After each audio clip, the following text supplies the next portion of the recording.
नमस्कार मित्रांनो, बीज बुक स्मार्ट मराठी या यूट्यूब चॅनलमध्ये तुमचं स्वागत आहे. तुम्हाला जर तुमचे ध्येय प्राप्त करायचे असेल आणि सर्वात कठीण आव्हानावर मात करायचे असेल तर तुमचे इच्छित परिणाम ज्यावर आधारित आहेत असं नैसर्गिक न्यायाचं तत्व ओळखा आणि वापरा.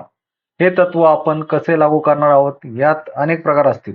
आपल्या स्वतःच्या शक्ती बुद्धी युक्तीवर ते ठरेल, पण शेवटी कुठल्याही उपक्रमातील यश हे सदैव ते यश ज्या तत्वाशी निगडीत आहे त्या सुरात सूर मिळून प्राप्त होते. स्टीफन आर कवी. तर चला तर मित्रांनो, आपण स्टीफन आर कवी यांचेच आज 7 habit of highly effective people या बुकचा रिव्ह्यू पाहणार आहोत आणि तोही पूर्णपणे मराठीमध्ये. 7 habit of highly effective people म्हणजेच अति प्रभावशाली व्यक्तींच्या 7 सवयी. तुम्ही कधी विचार केला आहे का की काही लोक आयुष्यात इतके यशस्वी का होतात, तर दुसरीकडे काही लोक नेहमी संघर्ष करत का राहतात पण त्यांना यश मिळत नाही? तुमच्या या प्रश्नाचे उत्तर स्टीफन कोव्ही यांनी 7 habit of highly effective people म्हणजेच अति प्रभावशाली लोकांच्या 7 सवयी या पुस्तकात दिले आहे. मित्रांनो, तुम्हाला तो सुविचार माहित आहे का? तूच आहे तुझ्या जीवनाचा शिल्पकार. होय मित्रांनो, बरोबर आहे. खरं तर आपणच आपल्या जीवनाचे शिल्पकार असतो. आयुष्यात प्रत्येक क्षण, प्रत्येक परिस्थिती आपल्याला एक नवीन पर्याय देत असते. आणि अशा परिस्थितीत आपल्याकडे नेहमीच योग्य आणि सकारात्मक गोष्टी निवडण्याची संधी असते. चारित्र्य म्हणजे आपल्या सवयींची गोळाबेरीज असते. विचार प्रेरल्यावर कृती उगवेल, कृती प्रेरल्यावर सवय उगवेल, सवय पेरा चारित्र्य उगवेल आणि चारित्र्य पेरा म्हणजे भविष्य उगवेल. आपल्या सवयीच आपले आयुष्य बनवत असतात. आज आपण जे काही आहोत ते मागील दिवसांच्या सवयीमुळे आहोत. म्हणूनच आपल्या आयुष्यात सवयी सुधारणे फार महत्वाचे आहे. तुम्हाला जर तुमचे जीवन बदलायचे असेल तर आधी स्वतःला बदलावे लागेल आणि हे काम तुम्हाला तुमच्या सवयी बदलून करता येईल. आपल्या मूळ स्वभावातील सवयी आणि काही विशिष्ट तत्वे यांची सांगड घालूनच आपले व्यक्तिमत्व आकार घेत असते. जे वर्तनाद्वारे, वागणुकीद्वारे, व्यवहाराद्वारे आपले विचार, दृष्टिकोन प्रकट करत असतात. या विचारांचा थेट संबंध आपल्या मूल्यांसोबत असतो. ती मूल्ये मूलभूत अशा तत्वावर आधारित असतात.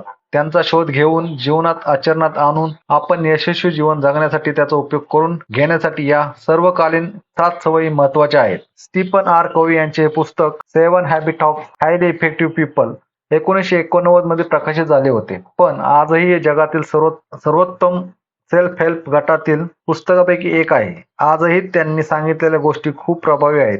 या पुस्तकात अशा 7 सवयींचे वर्णन करण्यात आले आहे ज्या एक यशस्वी आणि प्रभावी व्यक्ती बनण्यासाठी आवश्यक आहेत. चला तर मग पाहूया या 7 सवयी ज्या प्रभावी आणि यशस्वी लोकांमध्ये असतात. पहिली सवय, बी प्रोएक्टिव्ह. सक्रिय व्हा. जगात 2 प्रकारचे लोक असतात, एक प्रोएक्टिव्ह आणि दुसरे रिएक्टिव्ह.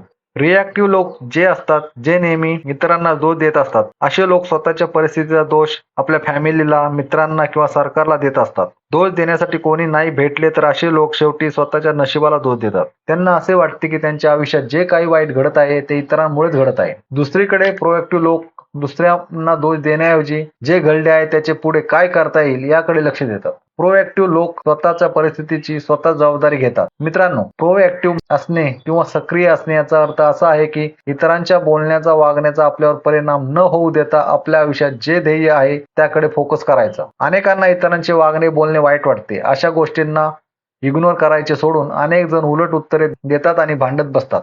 अशा लोकांना रिएक्टिव्ह किंवा प्रतिक्रियाशील म्हणतात, कारण ते प्रतिक्रिया देत असतात.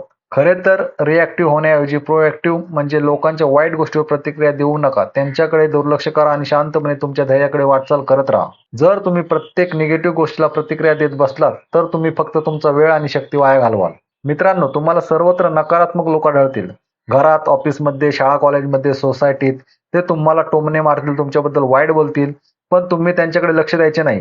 तुमच्या ध्येयावर फोकस केला तर नक्कीच तुम्हाला तुमच्या आयुष्यात यशस्वी होण्यापासून कोणीच रोखू शकत नाही. त्यामुळे आजपासून प्रोएक्टिव्ह होण्याचा प्रयत्न करा. आपली दुसरी सवय आहे being with and in the mind. अंतिम ध्येय ठरवूनच सुरुवात करा. जेव्हा पण आपण कोणतेही काम करतो तेव्हा त्याचे नियोजन करतो आणि मग ते काम करू लागतो. काम करत असताना आपण इतके व्यस्त होतो की अंतिम ध्येय काय आहे ते आपल्याला आठवत नाही. म्हणून आजपासून जेव्हाही तुम्ही कोणतेही काम कराल तेव्हा प्रथम तुम्हाला कोठे पोहोचायचे आहे याचा विचार करा आणि मगच त्या कामाची सुरुवात करा. जसे की जर तुम्हाला बॉक्सिंग शिकायचे असेल तर तुमचे अंतिम ध्येय काय आहे? तुम्हाला फक्त कॉलेजमधील संघात खेळायचे आहे की राज्य पातळीवर खेळायचे आहे की ऑलिम्पिकला जायचे आहे? जोपर्यंत तुम्ही अंतिम ध्येय ठरवत नाही तोपर्यंत तुमच्या मनातील संभ्रम कायम राहील. गोंधळलेले मन तुम्हाला योग्य प्रकारे मदत करू शकणार नाही. तुम्हाला अभिनेता व्हायचे असेल तर अंतिम ध्येय ठरवा. टीव्ही सिरियल मध्ये जायचे आहे की चित्रपटात जायचे आहे? अंतिम ध्येयाचा विचार करूनच कामाला सुरुवात करा. यामुळे तुमचे मन पूर्ण उत्साहाने तुम्हाला तुमच्या ध्येयाकडे ढकलण्यास सुरुवात करेल. तुम्हाला एखादा व्यवसाय करायचा असेल तर कोणता व्यवसाय करायचा आहे, त्यातून तुम्हाला किती कमाई करायची आहे, क्षेत्र कोणतेही असो, सर्वप्रथम शांत बसून अंतिम ध्येयाचा विचार करा. शेवटी काय साध्य करायचे आहे ते ठरवा आणि मग सुरुवात करा.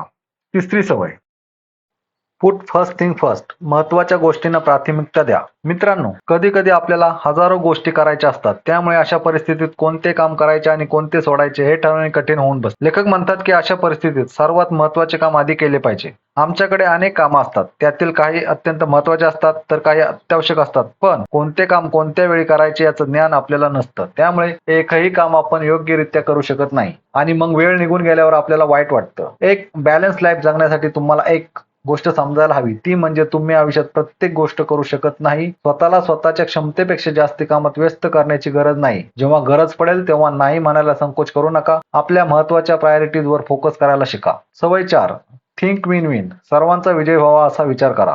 जेव्हा जेव्हा वाद होतात तेव्हा असा मार्ग शोधला पाहिजे की ज्यामुळे दोन्ही पक्षांना फायदा होईल. मी जिंकलो आणि समोरची व्यक्ती हरली असा विचार करू नये. अशा परिस्थितीमध्ये समोरच्या व्यक्तीच्या मनात सुडाची भावना निर्माण होते आणि कधी ना कधी ती व्यक्ती तुमचे नुकसान करण्याचा प्रयत्न करू शकते. प्रभावी लोक नेहमी जिंकण्याच्या मानसिकतेने काम करतात. ते त्यांच्या गरजा आणि इतरांच्या गरजा अशा प्रकारे एकत्र करतात की दोघांनाही असे वाटते की फक्त त्यांनाच फायदा झाला आहे. कोणत्याही खेळात असे घडते की एक संघ जिंकतो आणि दुसरा हरतो, पण आयुष्याच्या खेळात असं होत नाही.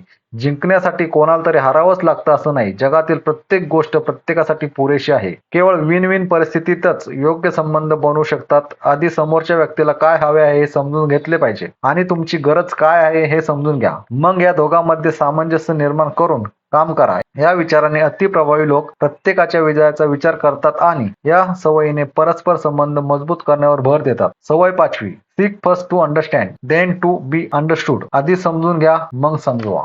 संभाषण कौशल्य एक महत्त्वाचे स्किल आहे. आपण आयुष्यातील प्रत्येक वर्ष लिहिणे, वाचणे आणि बोलणे या गोष्टी शिकण्यासाठी घालतो. परंतु ऐकण्याचं काय? असं कोणतं शिक्षण आहे जे आपल्याला ऐकायला शिकवतं, ज्यामुळे आपण समोर बोलणाऱ्या माणसाचं खरं समजून घेतो का? तर याचं उत्तर नाही हेच असतं. असे का? कधी कधी एखाद्या मित्र किंवा कुटुंबातील सदस्य आपल्याशी एखाद्या समस्येवर चर्चा करतो, पण त्याचा मुद्दा नीट समजावून न घेता आपण त्याला लेक्चर द्यायला सुरुवात करतो. आपण फक्त इतरांना उत्तर देण्यासाठी गोष्टी ऐकून घेतो. कधी कधी इतरांच्या फिलिंग समजून घेण्यासाठी सुद्धा शांतपणे त्याचं बोलणं ऐकून घेतलं पाहिजे. समोरच्या व्यक्तीला काय सांगायचं आहे हे समजून घ्यायला पाहिजे. प्रभावशाली लोक फक्त इतरांचं बोलणं ऐकत नाहीत, तर त्याऐवजी त्याला कसे वाटत आहे, त्याचा दृष्टिकोन काय आहे हे समजून घेण्याचा प्रयत्न करतात. जेव्हा ते इतरांना समजून घेतात तेव्हाच ते काहीतरी समजावून सांगण्याच्या दिशेने जातात. 6वी सवय, समन्वय साधणे. ही सवय आपल्याला एकत्रित टीममध्ये काम करायला शिकवते. समन्वय साधणे म्हणजे टीम मध्ये सहकार्य करायला शिकणे. कोणत्याही कंपनीतील एखादी व्यक्ती एकट्याने संपूर्ण प्रोजेक्ट करू शकत नाही. संपूर्ण टीमला एकजुटीने काम करावे लागते. बॉसचे आवडते बनण्यासाठी तुम्ही टीम सोडून एकट्याने काहीतरी करण्याचा प्रयत्न केला तर टीमचा तुमच्यावरील विश्वास उडेल. पुढे जाऊन नुकसान फक्त तुमचेच होईल, कारण तुमची प्रतिष्ठा खराब होईल. म्हणूनच टीम सोबत काम करा. कुटुंबातही समन्वय ठेवायला शिका, कारण वाईट काळात आपलं कुटुंबच आपल्याला साथ देत असतं. सवय 7, शार्पन युअर सॉ. सतत स्वतःमध्ये सुधारणा करत राहा. याचा अर्थ असा की कुऱ्हाड जेवढी धारदार असते तेवढ्या लवकर झाड तोडता येतं. कुऱ्हाडीला धार लावली नाही तर कुऱ्हाड गंजते. त्याचप्रमाणे लेखक सांगतात की आपण आपली कौशल्य सुधारत राहिलो पाहिजेत, नाहीतर आपल्या बुद्धीला सुद्धा गंज लागेल. तुम्हाला शारीरिकदृष्ट्या तंदुरुस्त राहायचे असेल तर नियमित व्यायाम करा. समाजात चांगले स्थान मिळवायचे असेल तर समाजामध्ये चांगले आणि अर्थपूर्ण संबंध बनवा. समाजसेवा करा. आध्यात्मिक राहण्यासाठी ध्यान, योग, उपासना इत्यादी करत राहा. आनंदी राहण्यासाठी काही छंद शिकत राहा, जसे गिटार वाजवणे, पोहणे, चित्र काढणे इत्यादी. यासोबत तुम्ही तुमच्या प्रोफेशनल लाईफमध्ये ज्या स्किलची गरज आहे असे स्किल शिकत राहा, ज्यामुळे तुम्ही नेहमी अपडेट असाल. स्वतःसाठी वेळ काढून तुम्ही या गोष्टी करत राहिले पाहिजे. तुम्हाला सतत शिकत राहावे लागेल. तुम्हाला तुमच्या कौशल्याला धार लावावी लागेल आणि अत्यंत प्रभावशाली लोक सातत्याने तेच करतात. तर मित्रांनो, मला आशा आहे की तुम्हाला the 7 habit of highly effective people book review Marathi हा व्हिडिओ नक्कीच आवडला असेल. चॅनलला लाईक व सबस्क्राईब करायला विसरू नका. तुम्हाला माहिती कशी वाटली कमेंट करून नक्की कळवा. थँक्यू. धन्यवाद.